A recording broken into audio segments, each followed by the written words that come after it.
Past 10 years లో మన ఇండియాలో గవర్నమెంట్ స్కూల్స్ చాలా క్లోజ్ అయినాయి. 2014-15లో గవర్నమెంట్ స్కూల్స్ 11,07,000 గవర్నమెంట్ స్కూల్స్ ఉంటే, కానీ ఇప్పుడు 2023-2024 వచ్చేసరికి 10,07,500 గవర్నమెంట్ స్కూల్స్ వరకే ఉన్నాయి. దానికి కారణం ఏంటంటే క్లోజ్ అయినాయి. ఒక అప్రాక్సిమేట్ గా ఒక 90,000 గవర్నమెంట్ స్కూల్స్ క్లోజ్ అయినాయి. అంటే ఆల్మోస్ట్ 10% క్లోజ్ అయ్యి డిసపియర్ అయిపోయినాయి.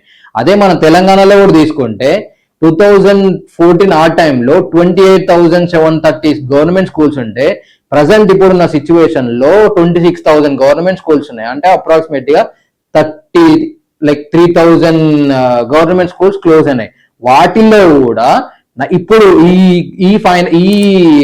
ఎడ్యుకేషన్ పీరియడ్ లో 2024-2025 పీరియడ్ లో 1,900 గవర్నమెంట్ స్కూల్స్ అసలు అడ్మినిస్ట్రేషన్ కూడా కాలే. ఒక్క స్టూడెంట్ కూడా స్టూడెంట్ అడ్మిషన్ ఎన్రోల్ కాకుండా 1,900 స్కూల్స్ అట్లా ఉన్నాయి.